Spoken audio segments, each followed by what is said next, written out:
Okay, today I am doing the ever so popular Tarkine Loop up at Circular Head. This is a popular tourist drive and many think that they're actually taking a drive through the Tarkine. So I thought I would do a review on this road today and fill you in on all the details. The truth of the matter is, I'm already halfway in and I'm yet to even hit the Tarkine. However, that sign says the Tawantta River, so once I'm across this bridge, I am officially in the Tarkine. Now, I do know that this area was severely burnt out in a very big bushfire in 2016, so we'll see how it looks. I'm at Tawantta Arch. This is on a drive called the Tarkine Drive, and whilst this might look like Tarkine in here, technically it's north of the Tawantta River and it isn't actually Tarkine. It is a spectacular spot here so far, but I can tell you, you drive through forestry and farmland to get here. So don't be fooled into thinking you're in the Tarkine. But lots of people say this place is spectacular and that this arch is not to be missed. So here I am. Let's see what it's like. At least today it's actually raining. So, for the first time since I've been in any of these temperate rainforests, the moss is actually green here because it's raining. Now, this is one spot where they say it's a 15-minute walk in. I actually reckon it's a bit longer. That's unusual. Okay, people have told me that this is spectacular. And I have to say, they are not wrong. This is a pretty cool spot. It's actually rare here in Tasmania. There's a spot that I've never heard about, but this is one of them. I've become aware of it from other tourists that have travelled through the area and done the so-called Tarkine Loop. But this is why I came this trip, to do all the things I've never done. So I am grateful I came in here today on this rainy day, because really, that's the best time to see a rainforest.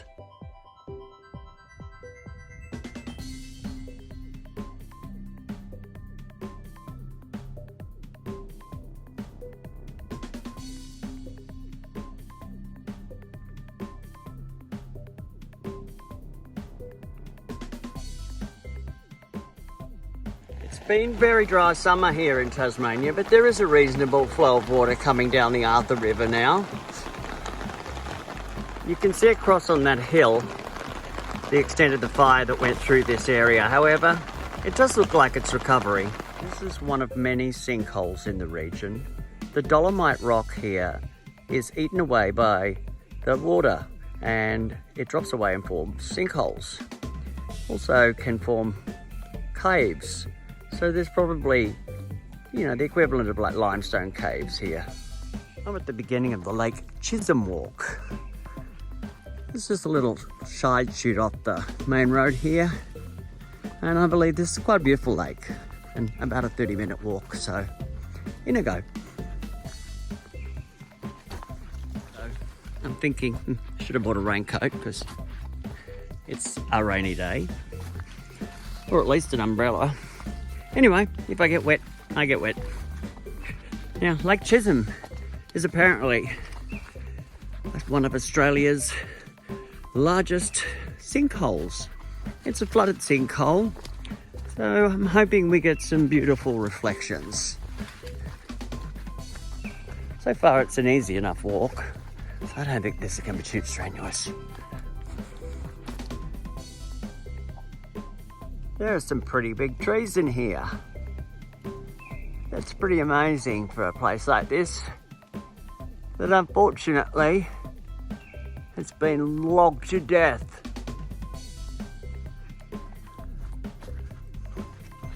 You know what?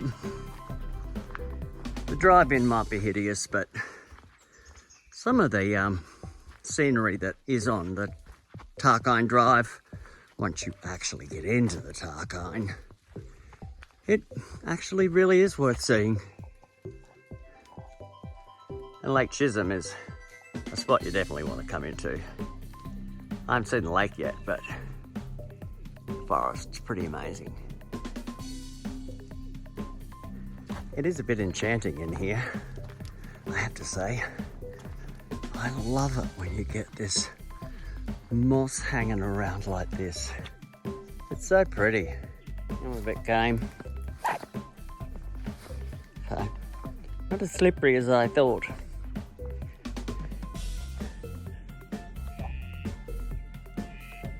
But there's those magic reflections I was hoping for.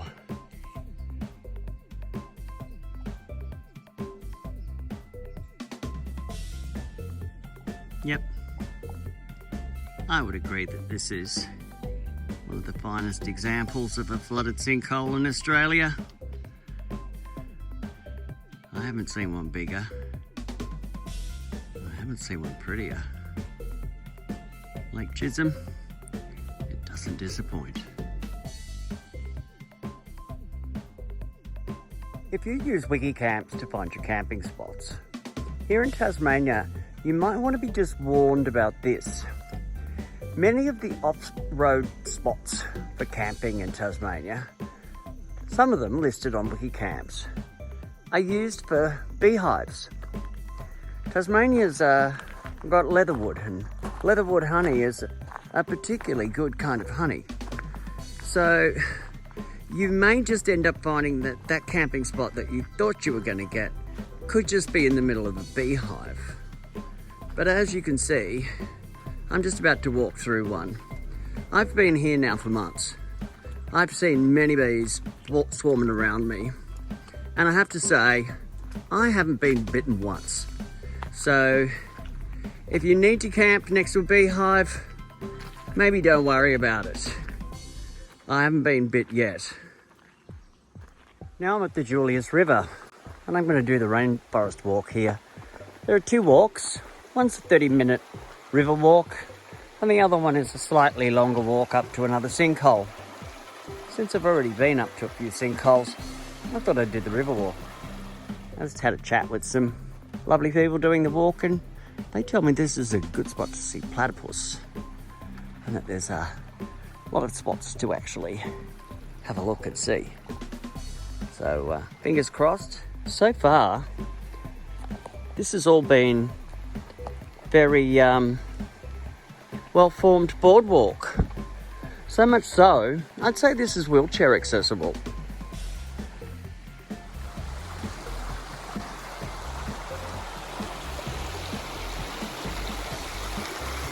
Okay, I'm on the hunt for platypus. I think I see a platypus. Oh, no, that's not a platypus. That's just a fungus. Now, this is a loop track. So I noticed that the last half is not boardwalk. So you can come in halfway with a wheelchair, which is fantastic news. Now here's the lookout spot where I've been told there's platypus. Let's have a look, see if I can find one. Okay, I just saw one, but he went and dived under. So I just have to be quiet. Oh, come on, little bastards. Pop your head out. I saw you. Now you've disappeared. Well, at least I can say I've seen a platypus. I just can't show you one. The last part of this track is more boardwalk and stairs that lead you back up to the car park. I was hoping I could have shown you a platypus, and you know what? I did see one, but alas, he wouldn't poke his head out for the camera. It's a pretty walk in here. Stairs are not my favourite thing. You can hear by my puffing, but I thought I'd do the whole loop. And it's pretty nice in here. Okay, this is a lot of stairs. So if you're doing this walk and you want to do the whole loop, maybe do it clockwise not anti-clockwise. Okay. Hopefully, that's all the stairs. The river walk here at Julius River is a very good walk. It's a short one and a beautiful one. There is a campground close by here, and it's perfect for caravans and camper vans. So if you're doing the Tarkine drive and you want a place to stay, it's by far the best place. This is Julius River on the Tarkine drive, and I am happy to see that not only is there a walk here that's wheelchair accessible, they also have public toilets that are wheelchair accessible. I have a couple of friends who are handy capable, and I know they'd love to come here and see this. And here we are at Sumac Lookout. What a cool piece of artwork. Yeah, it's a pretty nice view down here. This is one of those places where the perfume of the forest is profuse. Okay, so nearly back to the car.